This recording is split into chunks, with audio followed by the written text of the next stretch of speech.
बीजी पीछे से आते हुए, तो फिर शुरू हो गया ना? रुक, तुझे तो मैं बताती हूँ।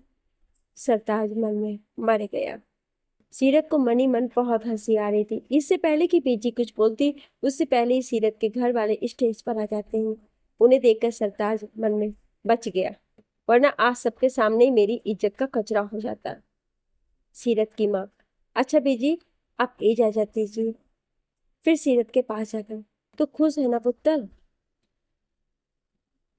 सरताज मन में, हाँ हाँ। अरे, कोई मुझसे भी पूछ लो कि मैं इस बेबड़ी के साथ खुश हूं या नहीं। जिसे देखो सीरत, सीरत है। सीरत मुस्कुराकर, आप टेंशन मत लो मम्मी, सब ठीक है। फिर सरताज की तरफ देखकर, और जो ठीक नहीं है उसे मुझे ठीक करना आता है। सरताज धीरे से, क्या? मुझे क्या सुना रही है? सीरत, तेरा नाम लिया है मैंने, अब तो खुद ही अपने ऊपर बात ले रहा है, तो मेरी क्या गलती? सीरत की माँ, बीजी, कल हम सीरत को लेने आएंगे। बीजी, आपका अपना घर है, जब मर्जी आओ, हम तैयारी करके रखेंगे। कुछ ही देर में सब चले जाते हैं, पार्टी भी बहुत अच्छे से हो जाती है। सब लोग अपने अपने कमरों में चले जाते हैं। सीरत कमरे में जाकर सबसे पहले तो अपनी ज्वेलरी उतारती है। सरताज अभी तक आया नहीं था। इसके बाद वो अपने कपड़े चेंज करने के लिए वॉशरूम में चली जाती है। तभी सरताज अंदर आता है और गेट बंद कर देता है। सीरत चेंज करके बाहर आती है। उसने रेड कलर का नाइट सूट पहना हुआ था, सारा मेकअप भी उतार दिया था, बिल्कुल सिंपल। हाथों में सुहाग चूड़ा। आईने के सामने जाकर वो अपने लंबे बालों को बांधने लगती है, जिससे बालों की कुछ लटें चेहरे पर आ रही थी। सरताज उसको देख रहा था। सीरत फटाफट से पलंग पर बैठते हुए, ला, मेरी बियर दे जल्दी। सरताज, रुक जा, मैं भी चेंज करके आता हूँ, फिर साथ में पियेंगे। सीरत अपनी कमर पर दोनों हाथ रखकर खड़ी होकर उसके पास जाती है। ओए, मैं नहीं दूंगी अपनी बियर, कल भी तूने ही ज्यादा पी थी। सरताज, चल बे चल, पूरी पेटी मंगवाई है, जितनी मर्जी पी लो। तो रुक, मैं चेंज करके आता हूँ। कुछ देर बाद सरताज भी आ जाता है। सीरत टेबल पर दो बियर रखकर उसका इंतजार कर रही थी। सरताज सोफे पर बैठने लगता है। सीरत, ओए, मेरे लिए खाना तो लिया पहले। सरताज उसकी तरफ घूर कर देखता है। जब बीजी खाने को बोल रही थी, तब क्यों मना कर रही थी कि मुझे भूख नहीं है, मेरा मन नहीं है? अब मैं कहीं नहीं जाने वाला। सीरत, बिना पिए कैसे खा लेती? मैं चली जाती, पर सब क्या सोचेगी मेरे बारे में? चला जाना, बहुत भूख लगी है। वो क्यूट सी शक्ल बनाकर बोलती है। मन मारकर सरताज, ठीक है, ये पहली और आखिरी बार है, और याद रखियो कि मैंने, सरताज गिल ने तुझे खाना ला कर दिया था। इसके बदले में मैं भी कोई काम करवा सकता हूँ तुझसे। सीरत, हाँ ठीक है, अब जा भी, कब से खड़ा भाषण दिए जा रहा है। सरताज चला जाता है और कुछ देर में खाना लेकर वापस आता है। अंदर आकर गेट बंद करते हुए, पता कितनी मुश्किल से खाना लाया हूँ, झूठ बोलकर कि मुझे दोबारा भूख लगी है। सीरत उसको बियर की बोतल देते हुए, ले पकड़ और चिल कर, और मुझे करने दे। ये बोल वो अपनी बियर को गट गट पीने लगती है। सरताज उसको देखकर मन में, मुझे लगता है मेकअप से ज्यादा तो इसका पीने का खर्चा होगा। सीरत उसकी तरफ देखकर, क्या नजर लगाएगा क्या? पी ले चुपचाप। सरताज अपना सिर झटक कर अपनी बियर पीने लगता है। फिर सीरत से, वैसे तुझे देख कर लगता नहीं कि तू इतनी बड़ी पियक्कड़ है। सीरत साथ साथ खाते हुए, देखने में तो तू भी समझदार लगता है, पर सच्चाई तो मैं बस जानती हूँ। सरताज, देख, मेरा लड़ने का मूड बिल्कुल नहीं है, तो प्लीज चुप बैठ। सीरत एक सांस में अपना बियर गटक जाती है और बिस्तर पर गिरते हुए गुड नाइट ये बोल वो जल्दी से सो जाती है। सरताज उसको देखते हुए, अजीब है ये लड़की। इसके बाद वो भी अपनी जगह पर जाकर लेट जाता है और सो जाता है। अगली सुबह सरताज की आंख खुलती है और नजर जाती है सीरत पर, जो अब भी गहरी नींद में सो रही थी और बहुत मासूम लग रही थी। सरताज उसे देखकर मन में, कोई कह सकता है कि इस मासूम चेहरे के पीछे एक शेरनी छिपी है, जो बस हर वक्त मेरा शिकार करने का सोचती है। भगवान ही बचाए इस आफत से। तभी कमल जी गेट नॉक करती है। सरताज उठकर गेट खोलता है। उसकी मम्मी वहीं दरवाजे पर सी, सीरत, उठ गई पुत्र? सरताज, नहीं मम्मी, अभी तो नहीं। कमल जी, तू उसे जगा दे, उसके घर वाले आते ही होंगे उसे लेने। ये सुनकर सरताज को बहुत खुशी होती है। मन, वाह, क्या खबर मिली है सुबह सुबह, मैं अभी जगा देता हूँ मम्मी। ये बोल वो गेट बंद करके सीरत के पास आता है। सीरत, ओ सीरत। वो उसको आवाज लगाता है पर सीरत को कोई होश ही नहीं था। वो सीरत के हाथ पर हल्का सा टच करके, सीरत उठ जा। सीरत दूसरी तरफ करवट लेते हुए, सोने देना, क्यों सिर खा रहा है। सरताज के मन में शरारत आती। वो सीरत के कान में चिल्लाने की सोचता है। जैसे ही वो अपने होठ उसके कान के पास लेकर जाता है, तभी सीरत एकदम से करवट ले लेती है, जिससे सरताज के होठ सीरत के गाल से हल्के से टच हो जाते हैं। सीरत की आंख एकदम से खुल जाती है। वो सरताज की तरफ देखती है, जो अब भी उसके बेहद करीब था। वो जोर से उसे धक्का देती है, जिससे वो सोफे पर जाकर गिरता है। सीरत उठती है और गुस्से से उसके पास जाकर, क्या कर रहा था तू? मेरी नींद में होने का फायदा उठा रहा था? हिम्मत कैसे हुई तेरी मेरे करीब आने की? वो सरताज को बोलने का मौका भी नहीं दे रही थी। सरताज, देख, तू गलत समझ रही है, मैं ऐसा कुछ नहीं कर रहा था। सीरत, मैं सब समझ रही हूँ। तू क्या कह रहा था? क्या नहीं?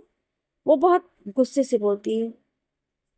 सरताज को भी गुस्सा आ जाता है। वो उठता है और सीरत को दोनों कंधों से पकड़कर सोफे पर धक्का देकर खुद उस पर झुकते हुए, बस, बहुत बोल चुकी तू। कब से बकवास की जा रही है? मैंने कहा ना, मैं ऐसा कुछ नहीं कर रहा था।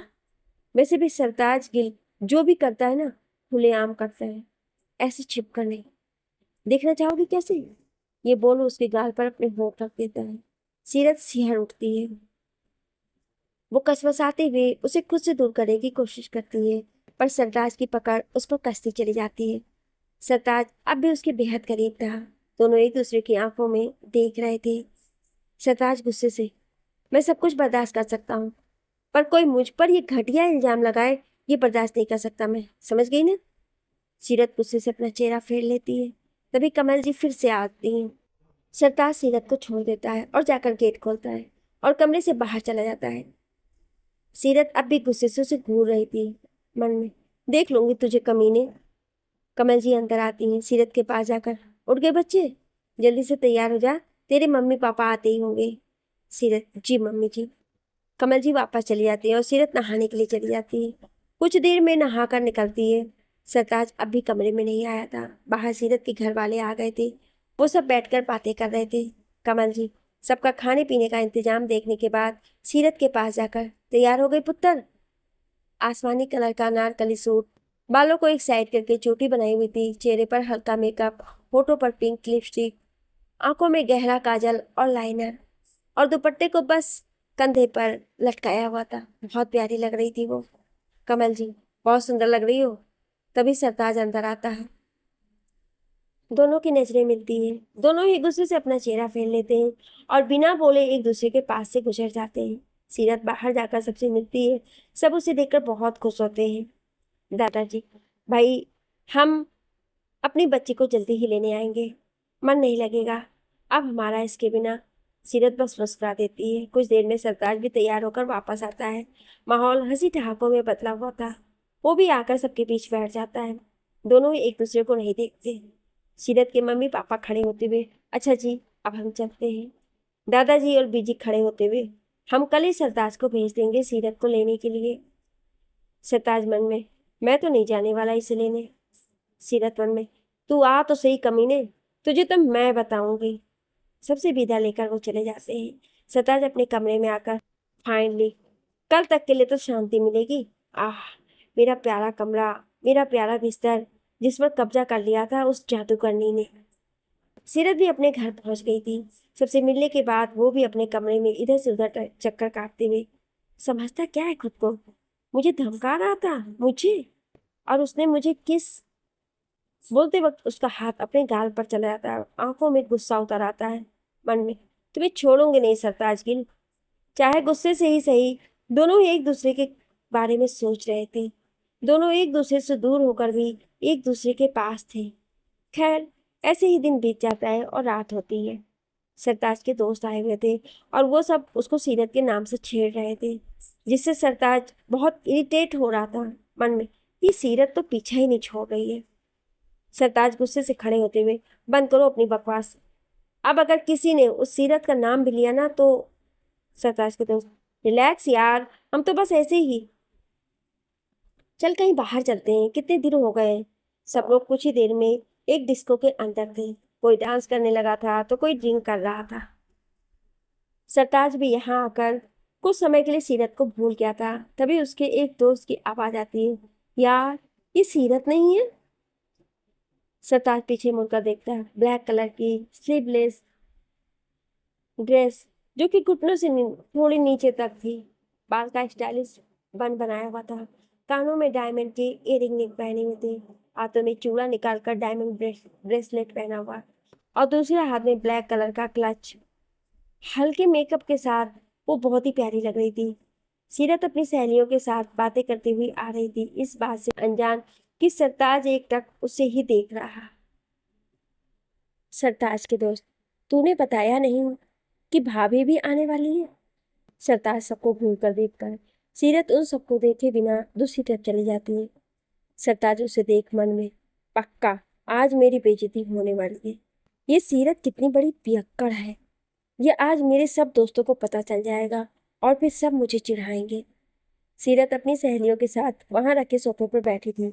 वो बस हंसी मजाक कर रहे थे। सरताज की और उसके दोस्तों की नज़र उन्हीं पर थी।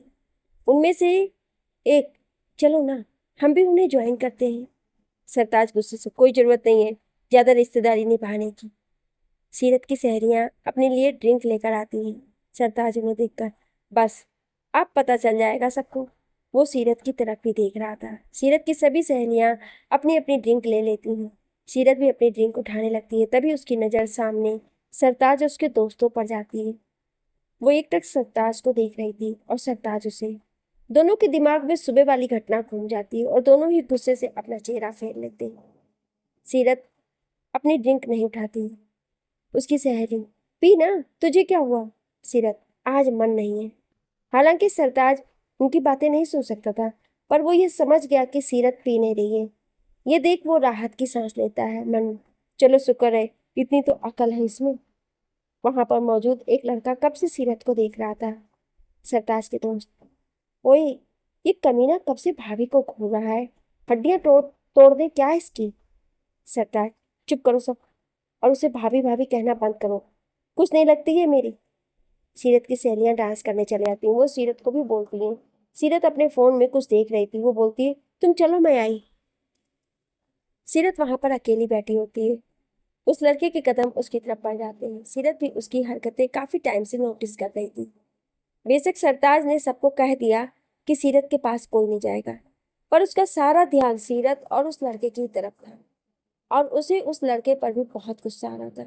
उसके कदम उस तरफ बढ़ जाते हैं। वो जहाँ सीरत बैठी थी उसके पास रखे सोफे पे जाके बैठ जाता है। उसके दोस्त भी उसके पास जाकर बैठ जाते हैं ताकि उस लड़के की बात सुन सके। वो लड़का सीरत के एकदम पास बैठते हुए अपना हाथ आगे बढ़ाकर, हेलो, आई एम। सीरत वहां से उठते हुए, वाट एवर, ये बोल वो अपनी सहेलियों के पास जाकर डांस करने लगती है। वो लड़का सीरत के इस बर्ताव से चिढ़ जाता है। सरताज के दोस्तों की हंसी छूट जाती है। उनमें से एक, क्या सॉलिड बेइज्जती हुई है ना? ये बोल वो सब ठहाका मारकर हंसने लगते हैं। सरताज भी मंद मंद मुस्कुरा रहा था। वो लड़का और भी ज्यादा चिढ़ जाता है और गुस्से से उसके हाथों की मुट्ठियां कस जाती। फिर वो दोबारा से सीरत की तरफ घूर कर देखता है जो डांस करने में मस्त थी। सरताज भी उसे ही देख रहा था। बीच बीच में सीरत की नजरें भी सरताज से मिल रही थी, पर जल्दी ही वो दोनों अपनी नजरें हटा लेते हैं। वो लड़का भी जाकर डांस करने लगता है और जानबूझकर सीरत के करीब आने की कोशिश करने लगता है। सरताज का खून खौल जाता है। सीरत भी बहुत देर से उसे बर्दाश्त कर रही थी। अब उसे भी बहुत गुस्सा आ रहा था, पर वो यहाँ सबके सामने कोई तमाशा नहीं करना चाहती थी। वो उस लड़के की तरफ देखती है और एक कातिलाना स्माइल उसकी तरफ पास करती है। सरताज भी उसकी यह हरकत देख लेता है। सीरत अपने कदम बाहर की तरफ करती है और जाते जाते पीछे मुड़कर उस लड़के की तरफ देखती है। फिर हल्की स्माइल करके उसे अपने पीछे आने का इशारा करती है। वो लड़का टेढ़ा मुस्कुराकर उसके पीछे जाता है। सरताज दोनों को देख रहा था। उसे सीरत पर गुस्सा भी आ रहा था। मन में, हाँ, मैंने गलती से छू लिया तो मेरा खून खून करने के लिए तैयार हो गई थी, और अब देखो, और मुझे क्या, उसकी मर्जी, जो जी में आए वो करे। लेकिन उससे रहा नहीं जाता है। वो भी दोनों के पीछे जाता है। वो बाहर आता है। वहां पर वो दोनों नहीं थे। कुछ सोचकर वो पार्किंग एरिया की तरफ चला आता है। वहां पहुंचकर जो वो देखता है तो हैरानी से आंखें फटी रह जाती हैं उसकी।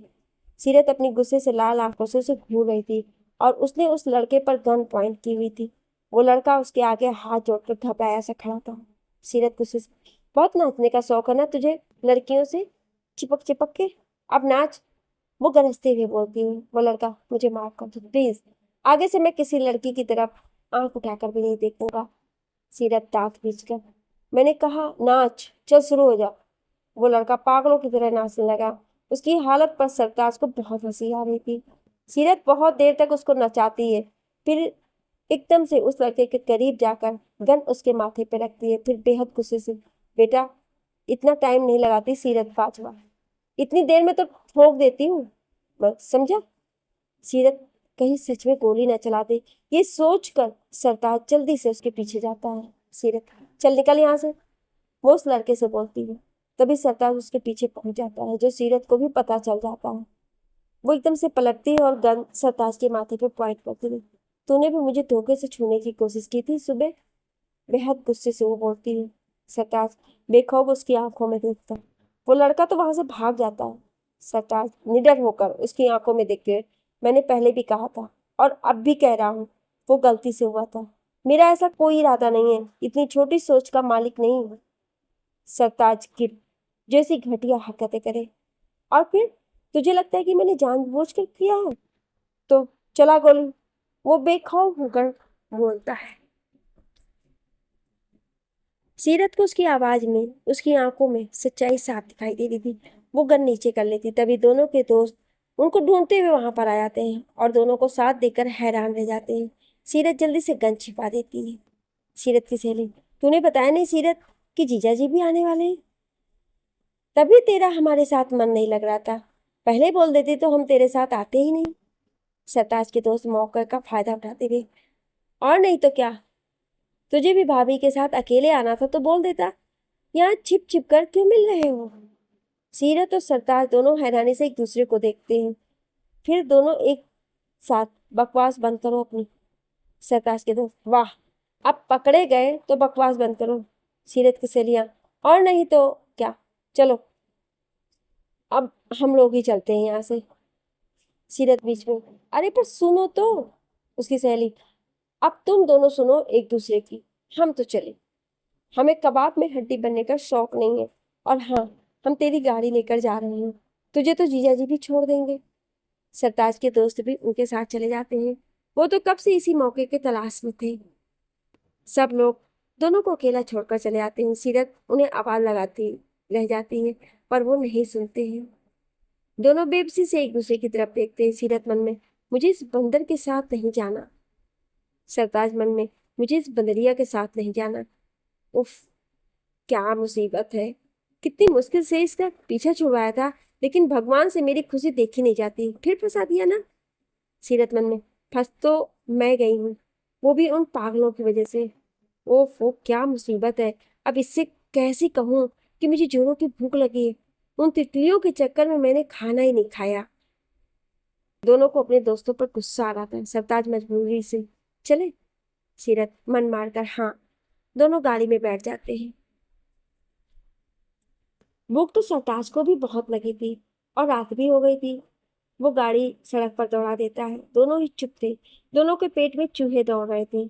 सीरत की नजर सामने एक रेस्टोरेंट में पड़ती है। वो सरताज की तरफ देखकर, मुझे बहुत भूख लगी है, सामने वाले रेस्टोरेंट में चलो, लगभग वो उस पर रौब झाड़ते हुए बोलती है। सरताज एक तरफ गाड़ी रोकते हुए, सबसे पहले तो अपनी टोन सही करो, ये जो हमेशा इतनी अकड़ लेकर घूमती हो ना, कोई फायदा नहीं है इसका। सीरत गाड़ी से उतरते हुए, ज्यादा भाषण मत दो, मेरी ये टोन सिर्फ तुम्हारे लिए है और किसी के लिए नहीं। सरताज, क्यों, मैं स्पेशल हूँ क्या। वो सीरत की तरफ देखकर बोलता है। सीरत आगे बढ़ते हुए, हाँ स्पेशल तो हो तुम, बंदर कहेगी। ये बोल वो आगे बढ़ जाती है। सरताज घूमते हुए उसके पीछे जाता है। दोनों एक टेबल पर जाकर बैठ जाते हैं और अपना अपना ऑर्डर कर देते हैं। अब खाना आने तक दोनों चुप थे।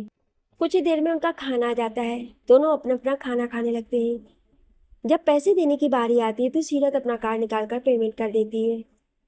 सरताज, तूने मेरे खाने के पैसे क्यों दिए। सीरत, क्योंकि सीरत बाजवा किसी का एहसान नहीं लेती।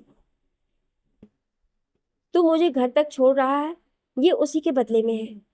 फिर थोड़ा रुककर सरताज की तरफ देखकर, और मेरी बीजी कहती हैं गरीबों को खाना खिलाने से पुण्य मिलता है, तो बस थोड़ा सा पुण्य कमा लिया।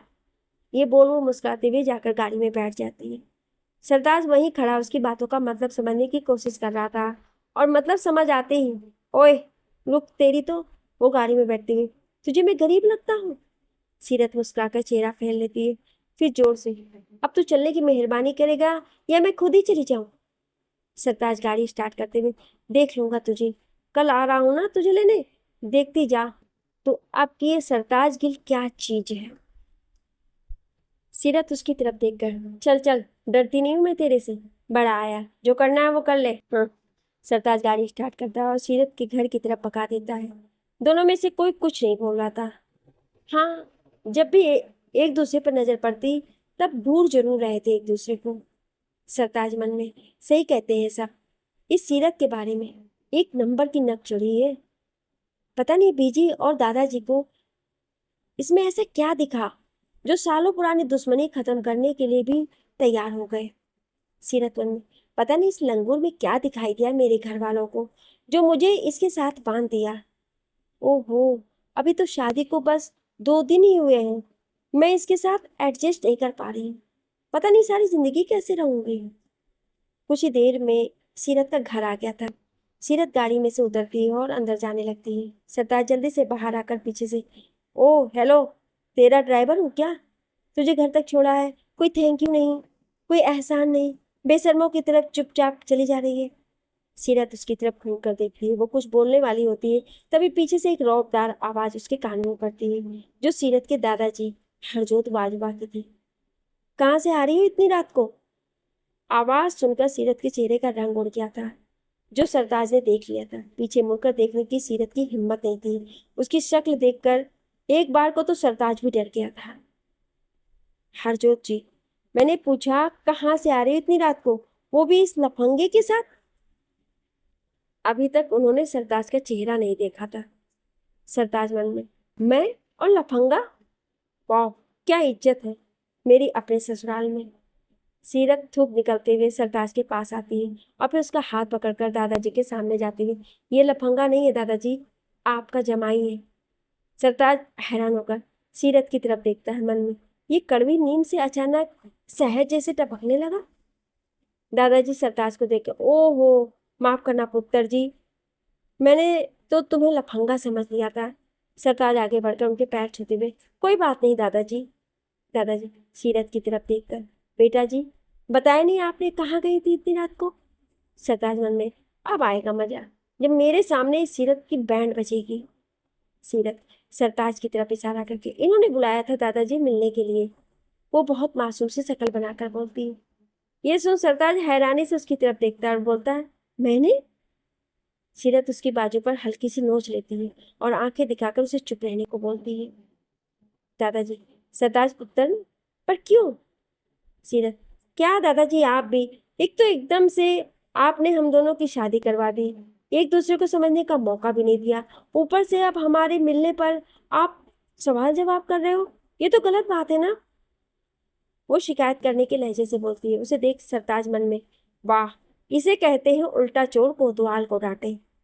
सीरत थोड़ा नरम होते हुए नजरें झुकाकर, और फिर आपने ही तो कहा था कि अपने पति की सभी बातें माननी है। सरताज की तो हैरानी की कोई सीमा ही नहीं रही। वो सीरत की तरफ देखकर मन में, पति और मैं? वाह, कितनी बड़ी नौटंकी है ये सीरत, एकदम से कितनी भोली बन गई। और मुझे पति, सीरियसली पति? कब इसने मुझे पति समझा है? जब देखो तब काटने को दौड़ती है। उसकी बात पर दादाजी कुछ बोलते नहीं। फिर सीरत के कपड़े देखकर, जाना ही था तो ढंग के कपड़े पहनकर नहीं जाया जा सकता था? वो घूरते हुए बोलते हैं। सीरत सरताज की तरफ उंगली करके, इन्होंने गिफ्ट की है, बोला था यही पहन के आना, अब इनको कैसे मना कर दी? आप तो जानते ही है ना, पति की बात को टालते नहीं है। अब तो सरताज का दिल कर रहा था कि धरती फट जाए और वो उसमें समा जाए। दादाजी सरताज की तरफ देखकर, तुमने दिए ये कपड़े? सरताज हैरानी से, जी। सीरत, देखो, मान भी रहा है कि इसी ने दिए हैं। दादाजी, तो बता कर नहीं जा सकती थी? अब सीरत को समझ में नहीं आ रहा था कि क्या बोले।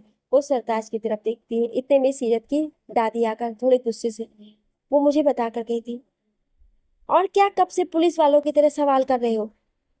बच्चों की नई नई शादी हुई है, उनकी उम्र है, अब नहीं घूमेंगे तो बुढ़ापे में घूमेंगे। खुद ना तो कभी कहीं घुमाया, बस शादी करके कैद कर लिया मुझे। जिंदगी खराब हो गई मेरी तो तुमसे शादी करके। वो दादाजी को बोलने का मौका भी नहीं दे रही थी। सीरत को बहुत हंसी आ रही थी और सरताज को भी मन में, पक्का ये सीरत अपनी दादी पर गई। दादाजी, भाई मैंने क्या किया है? आपको तो बस बहाना चाहिए मुझे चार बातें सुनाने का। दादाजी, जमाई पहली बार घर आया है और कब से उसे बाहर ही खड़ा कर रखा है आपने? शर्म नहीं आती आपको? दादाजी, इस औरत को बस मुझसे ही दुश्मनी है। बड़बड़ करते हुए वो अंदर चले जाते हैं। उनके जाते ही दादी सरताज से, आजा पुत्र अंदर आजा। सरताज, नहीं बीजी, काफी रात हो गई है। बीजी उसका हाथ पकड़कर, ओ आ तो जा पुत्र, कोई चाय कॉफी पीकर जाइयो। दोनों अंदर आते हैं। बीजी अंदर जाते हुए, तुम दोनों बैठो, मैं काफी भिजवाती हूँ। दोनों गार्डन में रखी कुर्सियों में बैठ जाते हैं। उनके जाते ही सरताज गुस्से से, बहुत बड़ी वाली है तू, मुझे क्यों फंसा रही थी? अभी तेरे दादाजी मुझे गोली मारकर उड़ा देते तो? सीरत भी गुस्से से, तुझे इसलिए फंसा रही थी कि ये सब ना तेरी वजह से हुआ है। सरताज आंखें छोटी करके उसकी तरफ घूर कर देखता है। सीरत, घूर क्या रहा है?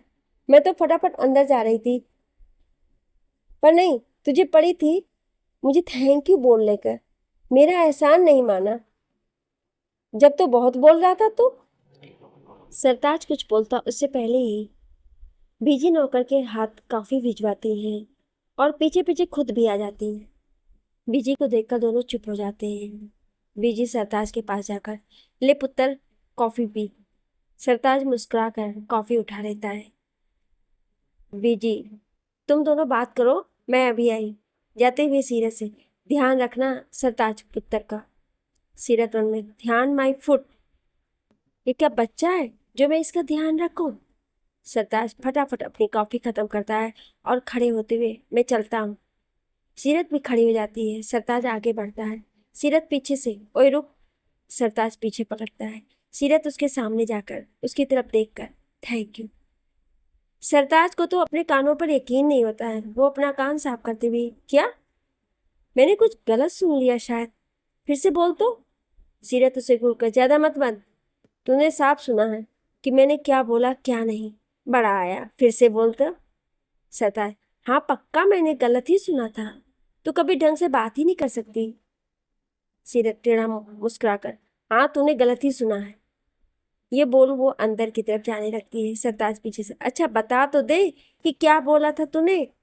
सीरत उसकी तरफ देखकर, भाड़ में जाओ। ये बोल वो आगे बढ़ जाती है। सरताज पीछे से, ओए सुन। सीरत अपने कदम रोक लेती है और पीछे नहीं पलटती है। सरताज, तू ऐसी ही अच्छी लगती है, जंगली बिल्ली की तरह। ये थैंक यू वैंक यू तुझ पर सूट नहीं करता। सीरत के चेहरे पर स्माइल आ जाती है। वो बिना कुछ बोले अंदर चली जाती है। सरताज अपनी गाड़ी में बैठकर घर के लिए निकल जाता है। गाड़ी में उसको सीरत की याद आ गई थी। अब अपने पति की बात कैसे टाल सकती हूँ मैं? उसका चेहरा याद करके सरताज के चेहरे पर भी स्माइल आ गई थी। कुछ ही देर में वो घर पहुंच जाता है। गाड़ी पार्क करके जैसे ही वो घर के अंदर कदम रखता है तो सामने गुस्से से भरे अपने घर वाले नजर आते हैं। उन्हें देखकर सरताज, मर गए आज तो। सरताज के दादाजी गुस्से से, कहाँ से आ रहा है इतनी रात को? बीजी, ये कोई टाइम है घर आने का? कमल जी, तेनू कोई शर्म है या नहीं? शादी हो गई है तेरी, अब भी आवारा दोस्तों के साथ देर रात तक घूमता रहता है। सीरत क्या सोचेगी तेरे बारे में अगर उसे पता चला तो? सरताज मन में, लो, उसे तो मैं घर छोड़ कर आ रहा हूँ, ये उस बेवड़ी की चिंता कर रहे हैं। वो तो मेरे से भी बड़ी आवारा है। बीजी, मुंह में दही जमा रखा है क्या जो कुछ बोल नहीं रहा है? सरताज मन में, अब क्या बोलूं? फिर एकदम से उसे सीरत की बातें याद आ जाती हैं। वो थोड़ी गुस्से से, आपकी सीरत नहीं बुलाया था मुझे। सब हैरानी से उसकी तरफ देखते हैं। सरताज, ऐसे क्या देख रहे हो? पहले तो आप सबने उससे मेरी शादी करवा दी, एक दूसरे को समझने का मौका भी नहीं दिया, और अब अगर हम दोनों एक दूसरे को जानने की कोशिश कर रहे हैं तो भी आप लोगों को दिक्कत है। हाँ, उसी ने कहा था कि हमें भी दुश्मनी भूल कर आगे बढ़ना चाहिए, इसलिए हम घूमने चले गए। पर नहीं, आपको तो मैं ही गलत लगूंगा। वो दुखी होने का नाटक करते हुए बोलता है। दादाजी, अगर सीरत ने कहा है तो कुछ सोच कर ही कहा होगा, बहुत समझदार बच्ची है। सरताज, कमाल है, इन्हें अपने बच्चे पर तो जरा सा भी विश्वास नहीं है। सब कुछ इनका आप सीरत ही है। खैर जो भी हो, आज सीरत की वजह से बच गया मैं, ये सोचो मुस्कुराते हुए अपने कमरे में चला जाता है। आगे की कहानी जानने के लिए सुनिए अगले भाग में। क्या आप अगला भाग सुनना चाहते हैं तो कमेंट में यस जरूर लिखिएगा। Thank you.